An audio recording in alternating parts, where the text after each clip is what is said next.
Welcome to our third session of questions from Andrea's blog, Quiltingfor4. Happy to have you with us, and we'll be discussing different things, so hang in there with us, and if you have any more questions on your own, feel free.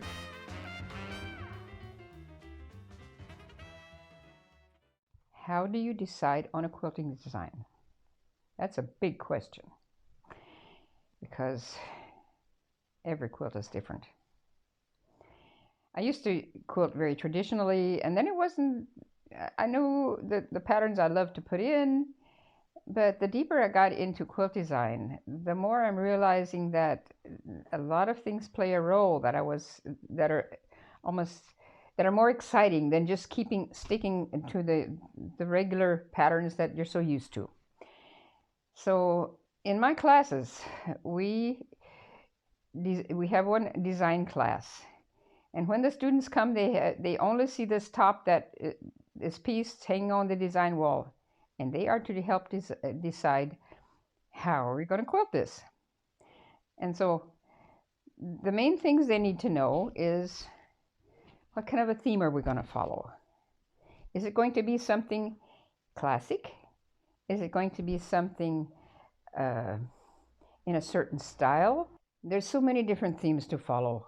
There's Celtic designs, there's so many different cultural patterns to follow with so many variations that are very interesting, but coming up with new ideas on your own. In the last quilt we did, the ladies decided to make a flower garden out of a diamond and a square, and it turned out fantastic. But you need to plan it well and carefully, and we do that through transparent paper onto the quilt, picture of the quilt that we work on, just trying out different patterns in a very loose style, and then detailing it down until we have a complete picture of how we want to do it. And so there's principles to follow, but there's nothing right or wrong, except watching out for your balance in contrast, contrast of form. For instance, you need background behind something very floral, or even behind feathers, so that they really pop out at you. And there's simple things to be sure that you follow to be able to make a good grid, and finding out the size of the grid to give it a good background, or whether it's circles or whether it's feathers. They really need to have a contrast to whatever it's next to them, so that they pop out at you. So there's that's whole. When I read this question, I thought, oh boy, this is something that takes 5 days to explain to my students. But those are the principles that I try to teach them. And it's maybe a start. Pick your theme. Be sure you have contrast. And just go for it and try it out on a little picture to start with. And then figure out how you want to transfer it.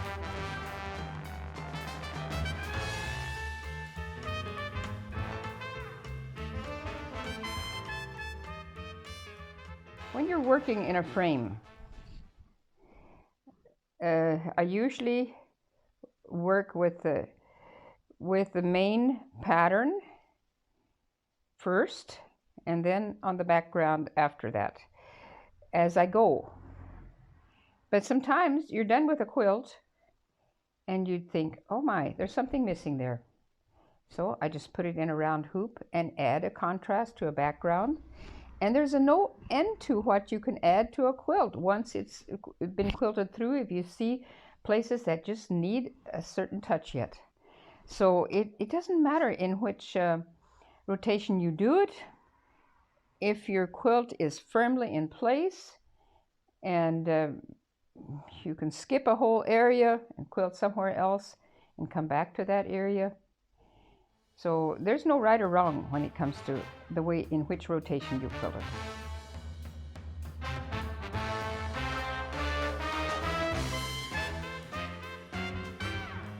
So what are the best ways to avoid puckers? A good basting? Well, puckers do appear in a lot of quilt tops when you maybe have a lot of curves and things that just didn't quite fit as well as you hoped they would. But that's not really a problem. If you have to baste your quilt anyway, you will be needing, I really suggest that you have it in a tension frame so that it will take care of a lot of these problems from the very beginning. And you know what it's like if you're sewing. There's certain places like around the top of your sleeve where you kind of have to push the one end or the one side in, and afterwards you don't even see the difference because you ease the extra material in. Well, you do that with your quilts too, and you can especially do that when you're quilting. So even if you have a quilt that you think, oh my goodness, how am I going to get these puckers out of the way? Just start quilting it and try to evenly dispose the puckers and quilt right through them, and they will disappear in the fullness that comes from the batting, and you'll be surprised that you can quilt most puckers away without a problem.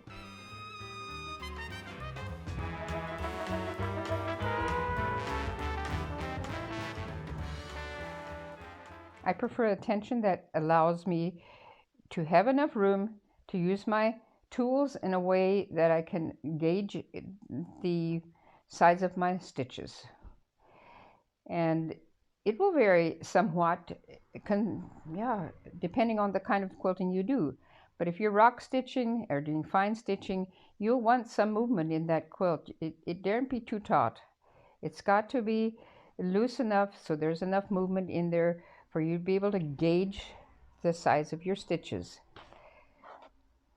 And if it's too tight, it's really almost impossible to make nice even stitches.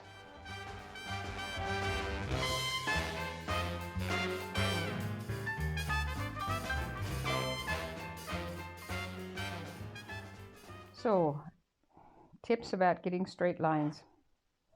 Rulers, long rulers, but being careful the way you mark them. And don't just make a straight line and think that if you go from this first straight line, if you're going to make parallel lines or a grid, don't just continue going from the one line to the next, to the next, to the next. Be sure that you mark, put your ruler down and mark everything on your quilt without moving your ruler, or you're going to be wandering off. Now there's a lot of things to be careful about with that, and I've explained a lot of that in my book, which is coming out in English too. It's not done yet, but it would be almost too extensive now to go into it too much. But you need a good ruler and very careful measurements to be able to make good straight marks for a grid.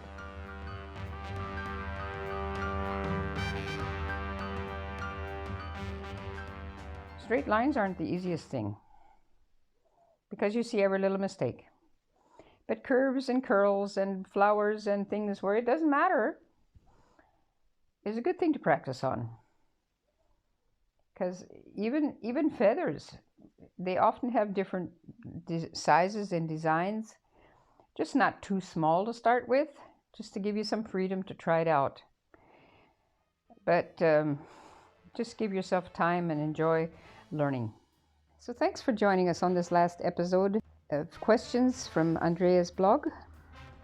But check out our YouTube channel where we have detailed instructions on how to do hand quilting with the techniques that I have been practicing for many years. Be sure to check out our web shop for more information about the tools that I have been showing in our YouTube channel. And don't forget Andrea's blog, Quiltingfor4. Links are in the description below. Please like and subscribe and ring the bell to be informed. And don't forget, quilting connects more than 3 layers of fabric. We're connecting. It's been great connecting with all of you, with Andrea, and looking forward to more togetherness.